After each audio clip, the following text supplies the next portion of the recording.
Olá, olá, espero que a vossa semana tenha sido boa. Se não repararam, na quarta-feira eu publiquei um vídeo extra a falar sobre o meu trabalho como assistente de bordo, porque nas outras redes surgiram muitas questões e muitas dúvidas, portanto o vídeo está aqui no canal. Se tiverem curiosidade também vão lá checar e se tiver ficado alguma pergunta por responder, deixem também nos comentários. Sim, estou aqui a ajustar o meu microfone enquanto falo, mas pronto, também é assim, eu acho que vocês gostam que isto seja real e na verdade eu não tenho muito tempo, estou aqui a apressar-me um bocadinho para gravar isto para ver se consigo hoje ainda almoçar com a minha mãe. Vamos ver. Então vamos lá, antes de mais começamos com uma sugestão, como é óbvio, e hoje é uma sugestão muito especial e eu acho que mais uma vez vai ser uma daquelas que não é para toda a gente, não é? Imagina que se não arranjares um relacionamento em 45 dias, és transformado num animal. Literalmente. A única vantagem é que podes escolher o animal em que vais ser transformado. Um lagostim, um papagaio, um cão? Qual é que tu escolhias? É este o ponto de partida para esta história, um filme que é tão estranho que te deixa desconfortável, mas que também faz todo o sentido. As pessoas vão para um hotel onde têm 45 dias para arranjar um parceiro. Se não conseguirem, puf, animal. Mas atenção que há regras. O amor tem de ser compatível. Por exemplo, se tu tens hemorragias nasais, a outra pessoa também tem de ter. Se não esquece, não dá. No fundo, isto é uma metáfora para a pressão ridícula que nós sentimos para estar sempre com alguém. Só que aqui está levado ao extremo. Portanto, se tivesses mesmo de escolher, em que animal é que te transformavas? E mais importante, preferias viver como um humano infeliz ou como um flamingo livre? Este filme está disponível na Max, chama-se The Lobster ou A Lagosta. Este filme já não é propriamente novo, se não estou em erro é de 2015, portanto já tem 10 anos, mas eu acredito que muita gente não o tenha visto, porque ele é assim um bocadinho fora. O realizador é o mesmo de Pobres Criaturas, que é um bocadinho mais recente. Há ali outros filmes desse realizador que eu ainda vou querer ver, portanto, se calhar ainda passam aqui por sugestões também nos vídeos, mas eu digo-vos, eu sei que não será para toda a gente, mas se virem o filme com uma mente aberta, vão perceber a crítica que ali está e alguns pormenores que eu acho muito interessantes e agora mais do que nunca esta crítica social faz muito sentido, não é? Porque eu tenho até falado sobre isto, nós quase que estamos obrigados a viver com alguém porque é impossível nesta economia alguém sustentar-se sozinho, quase ninguém consegue, e então é mais uma razão para sentirmos esta pressão quando ninguém deveria ser obrigado a sentir essa pressão de estar com alguém, não é? Torna muito mais desafiante o nós encontrarmos a pessoa certa para nós, não é? Além de que, e eu acho que qualquer psicólogo vai dizer isto, nós temos de aprender a estar bem sozinhos, não é? Gostarmos de nós a esse ponto. E eu sinto que muitas pessoas nem sabem estar sozinhas, nunca souberam o que isso era, porque saltam de uma relação para a outra. E não digo isto como uma crítica, mas muitas das vezes isso acontece porque sentimos essa pressão, não é? Portanto, acho que nesse aspecto e pela crítica social, o filme está genial. Os atores também são muito bons, portanto, eu gostei. Acredito que não seja mesmo para toda a gente, porque é um bocadinho fora. Mas se gostam deste tipo de filmes, se já gostaram de outras sugestões minhas de histórias distópicas, provavelmente também vão gostar deste. Então vamos lá ao tema principal deste vídeo, não é? Que tem a ver com genética, cosméticos, com intervenções cirúrgicas. Isto porque eu vi um vídeo da Filipa Galrão a falar precisamente sobre isto e o exemplo que ela deu foi da Anne Hathaway, que é uma atriz de quem eu gosto muito, a fazer um vídeo, a uma publicidade, a um creme anti-rugas. Sabendo nós, já mais do que confirmado, que a Anne Hathaway, não sei se foi Botox ou que intervenção é que ela fez, que diminui essas mesmas rugas. E eu por acaso já me tinha debruçado sobre esta questão, porque realmente parece que não é muito ético, não é? Estarmos a vender um produto que supostamente vai entregar um certo tipo de resultado que aquela pessoa atingiu por outros meios. Meios esses que a maioria das pessoas não tem possibilidade de pagar, não é? Ou tem receio de fazer. Pronto, há aqui várias questões. Eu gostava de deixar bem claro que não julgo quem faz essas intervenções. Acho que as pessoas devem sempre procurar sentir-se bem e se às vezes isso requer alguma ajuda, não me oponho. Aqui há uns tempos eu já pensei um bocadinho sobre isto porque vi uma influencer de quem eu gosto muito, mas que nesses dias, por acaso, com esta postura me desiludiu, mas pronto, é a minha perspectiva, porque ela criticou as pessoas que usavam filtros. E atenção que eu percebo a preocupação, eu própria andei durante anos a achar que não usava filtros e afinal o TikTok tinha um beauty filter ligado e eu desliguei esse filtro para sempre. Mas pronto, a pessoa estava a falar do quão preocupante é nós estarmos constantemente a olhar para nós com filtros e depois criamos expectativas irreais daquilo que é beleza e daquilo que é um rosto normal, com rugas, com marcas, enfim. Só que essa mesma pessoa, poucos dias depois, ou ali por aquela altura, admitiu que tinha botox e que fazia botox. E isto faz-me confusão, não que eu critique uma coisa ou outra, na verdade eu não critico nenhuma e acho que fazer uma coisa e criticar a outra é um bocadinho hipócrita. E isto porquê? Porque no fundo os filtros são o botox dos pobres. Eu concordo que é preocupante a forma como nós nos comparamos aos filtros e que se calhar devíamos colocar um travão nisso e começar a pensar mais nas consequências que isso traz para a nossa cabeça, para a forma como nós olhamos para nós, para as expectativas irreais que nós temos do corpo e do nosso rosto e da nossa pele. Mas, por exemplo, eu já vi pessoas que ligaram um filtro, por exemplo, de pele e de pestanas só para dizerem, olha, não me maquilhei, não me estava a sentir bem, estou de filtro ligado só para não estar com uma cara de doente, não é? Porque depois quando nós não usamos maquilhagem ou qualquer coisa é logo porque estamos doentes, não é? Depois estas questões também influenciam. Mas pronto, às vezes as pessoas estão a usar filtros e admitem que estão a usar filtros. Ou seja, ainda que eu concorde que devemos olhar com alguma preocupação para o uso excessivo desses filtros, não acho que devamos simplesmente criticar quem os usa, muito menos se nós também usamos outros meios para ficar mais jovens, para ter menos rugas, o que seja. E está tudo bem em usar essas coisas. Eu nunca fiz, até hoje, pelo menos nenhuma intervenção desse género. Não sei se algum dia vou fazer e já me debrucei sobre o assunto, já me falaram disso, já perguntei inclusivamente preços, tenho os meus receios na mesma. Se fizesse também não sei se falaria sobre isso e se admitiria, não por ter alguma coisa a esconder, mas não sei se era um assunto de que eu gostaria de falar. Eu, por exemplo, arranjei os meus dentes no ano passado e foi uma coisa de que eu falei e fui mostrando o meu processo, porque era uma coisa que era uma insegurança minha há muitos anos e que não mexia só com a estética, mexia também com a minha saúde. Mas, mais uma vez, adoro ver vídeos de pessoas que fizeram intervenções e gosto de acompanhar esse processo, adoro ver como a autoestima das pessoas muda e às vezes é preciso essa ajuda. Para quem pode, não critico isso. Critico a hipocrisia de achar uma coisa correta e a outra não. Porque nestas coisas gosto sempre de ver a perspectiva de quem não tem possibilidades de pagar o procedimento mais caro e, como disse há pouco, os filtros acabam por ser o botox dos pobres. Mas pronto, entretanto fugi aqui um bocadinho da principal questão que tem a ver então com eu fiz um procedimento para diminuir as rugas e estou a fazer publicidade a um creme de rugas, não é? Ou anti-rugas neste caso.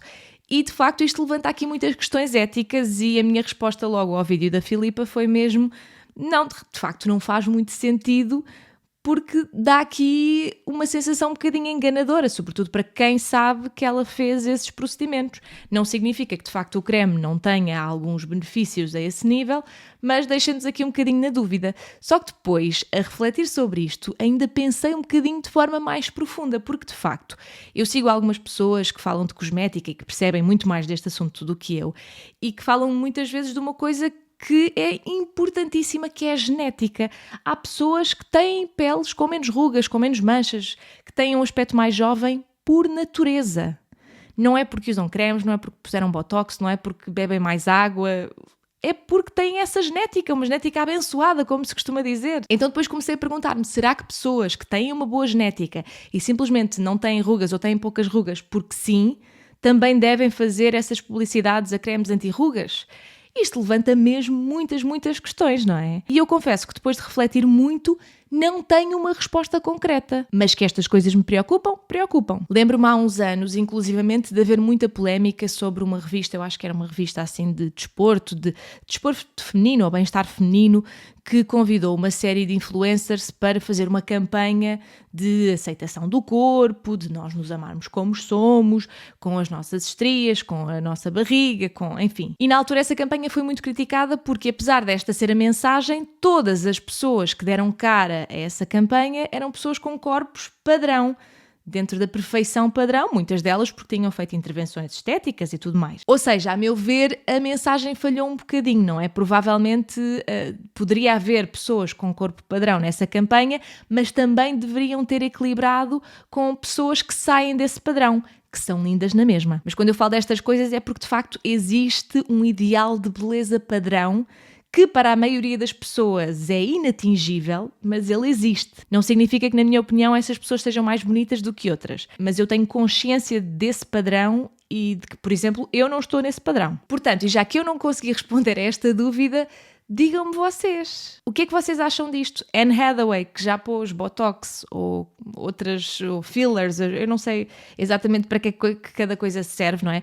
Anne Hathaway, que já fez intervenções para diminuir as rugas. Deve fazer uma campanha, uma publicidade a um creme anti-rugas? Faz sentido? Esta questão da genética também interfere? Contem-me tudo nos comentários. Eu acho que quanto mais falarmos sobre estas coisas, mais aprendemos, sempre com respeito, por favor, e sem insultos. Depois, queria falar sobre séries especificamente. E aqui vão entrar séries como Game of Thrones, agora o Severance também está a cair um bocadinho nisso. Enfim, uma série de séries que têm feito isto e que me começa a enervar cada vez mais. Podemos normalizar que as séries não demorem 3 ou 4 anos a lançar uma nova temporada? É que eu chego a um ponto em que não me lembro das coisas, tenho de ir ver tudo outra vez. Antigamente as séries tinham 24 episódios por temporada, paravam no verão e depois voltavam. Agora começas a ver quando estás na faculdade e quando sai a segunda temporada já estás a meter os papéis para a reforma. 1 ano. Devia ser o máximo entre temporadas. Tudo o que seja acima disso já roça a falta de respeito, desculpem lá. Pronto, acho que não me enervei demasiado, mas vocês perceberam o meu ponto, certo? Agora, antes de terminar, vamos escolher um comentário do último vídeo. A Lara Filipa diz: não está diretamente relacionado com este vídeo, mas gostava que desses a tua opinião sobre desigualdade salarial, principalmente entre homens e mulheres. Eu sinto que já falei deste tema em alguns vídeos, se calhar vídeos mais curtos. Assim, nos meus vídeos antigos, eu acho que já devo ter falado sobre isto, se calhar não de forma tão profunda. Eu acho que este é um tema sensível, em que infelizmente não existem opiniões consensuais, porque a meu ver toda a gente deveria querer igualdade salarial e aqui especificamente entre homens e mulheres. A minha perspectiva como pessoa que trabalha há muitos anos é um bocadinho mais específica e não vai tanto por homens e mulheres, mas sim por extrato social. Ou seja, porque eu senti que na minha carreira, nos diferentes trabalhos que tive, sim, houve momentos em que senti que homens tinham vantagem, não só em questões salariais, mas outras também. Mas o que senti sobretudo é que o facto de tu não teres pais que sejam importantes e que se deem com as pessoas certas em algumas situações pode prejudicar-te muito. E não quero estar aqui a dar exemplos muito específicos, porque também não quero prejudicar ninguém, não quero colocar a carreira de ninguém em xeque, mas eu senti isso, eu senti que o facto de eu não estar inserida num meio social, podemos chamar-lhe de classe alta, não é? Me prejudicou em algumas situações e me barrou algumas oportunidades. Depois, a parte de ser mulher, eu posso dar o meu exemplo como DJ, não é? Porque é uma profissão ainda muito associada aos homens e para a qual, infelizmente, ainda muita gente desconfia de que as mulheres sejam capazes. E aqui vai-me custar admitir, até outras mulheres continuam a achar que as mulheres não são tão boas como os homens. E é muito difícil de discutir isto porque às vezes é um bocadinho subjetivo se uma pessoa é boa ou má DJ. Acho que ainda assim há parâmetros e há questões que podem ser tidas em conta e que muitas vezes não são. Continuo a sentir muito esse preconceito ainda e basta nós olharmos para cartazes, não é? Eu no outro dia estava a ver um cartaz de uma viagem de finalistas, não tinha uma única artista feminina. Estava a ver um vídeo também de um rapaz que não me recordo agora o nome, a falar sobre a Universidade de Aveiro e o cartaz do enterro, que tinha uma percentagem muito pequena também de artistas femininas, e até me custa falar sobre isto porque eu já fui ao enterro de Aveiro em 2017 e na altura só tenho coisas boas a dizer de toda a associação académica e todas as pessoas que me receberam. Eu sei que as associações vão mudando e tudo mais e sinto que estas questões não têm de ser vistas como uma crítica, porque, aliás, o enterro de Aveiro, pela minha experiência, é incrível e é sempre super bem organizado e as pessoas divertem-se muito e é feito dessas pessoas que dão esse ânimo e que trazem essa festa toda e tão bem feita. Mas sinto que isto não deve ser visto como uma crítica quando falamos de que é importante haver mais artistas femininas nos cartazes. E eu sei que isto é muito polémico e que há pessoas que acham que não deveria ser assim, mas acreditem que muitas das vezes é preciso haver esta consciência e as pessoas lembrarem-se de que as artistas femininas existem. Ainda por cima, hoje em dia há muito mais DJs femininas no mercado, portanto não sinto que exista grande desculpa para que não existam mais nomes nos cartazes. E claro que eu falo disto porque é uma coisa que me toca pessoalmente e não entra tanto na questão salarial, mas acaba por entrar, não é? Porque se nós temos menos trabalho, vamos ganhar menos dinheiro, ainda que existam valores diferentes para artistas diferentes, é um facto. É muito difícil para as mulheres viverem só disto, pelo menos em Portugal. E no outro dia eu estava a tocar no Musa, em Marvila, e conheci um rapaz que era dinamarquês, se não estou em erro. Sim, ele era dinamarquês e estava a dizer-me que não havia muitas mulheres DJs no país dele. Eu não sei se ele me estava a dar tanca, sinceramente, mas fiquei um bocadinho preocupada porque tenho a Dinamarca como um exemplo de um país mais evoluído, mais avançado e se calhar não é. Ou não sei, ou se calhar não há mulheres suficientes a terem interesse pela profissão. Mas eu pergunto-me também porquê, porque o que eu sinto em Portugal é que muitas mulheres acabam por desistir da carreira de DJ porque são maltratadas. Posso falar melhor sobre isto noutro vídeo, mas não quero acreditar que seja assim em todo o lado e que seja assim sempre. Temos sempre esta imagem dos países nórdicos, não é? Que se calhar às vezes, e pelo menos em certas questões, está errada. Mas também gostava de saber se há por aí mais alguém que tenha uma profissão que é mais associada a homens. Eu lembro-me, por exemplo, quando trabalhava em aviação, quando tínhamos uma comandante mulher, às vezes havia passageiros que não reagiam muito bem, que é uma parvoíce, não é? Passam pelos mesmos testes que os homens, não, são tão competentes como os homens, não há aqui dúvidas nenhumas. E existem outras profissões também. Se vocês têm esta experiência, inclusivamente na desigualdade salarial, se nas vossas empresas, e isto mais no mundo corporativo, se sentiram essa desigualdade entre homens e mulheres, porque, como eu expliquei, a minha experiência pode ter sido por ser mulher e a outra pessoa ser homem, mas senti que teve muito mais a ver com a classe social e a forma como eu estava posicionada também no meio social. E é isto, espero não ter sido muito confusa. Obrigada por terem visto mais uma vez. Não se esqueçam de deixar like no vídeo, muito, muito importante, e de me seguir também nas outras redes, porque os links estão todos aqui na descrição. Beijinhos e até à próxima!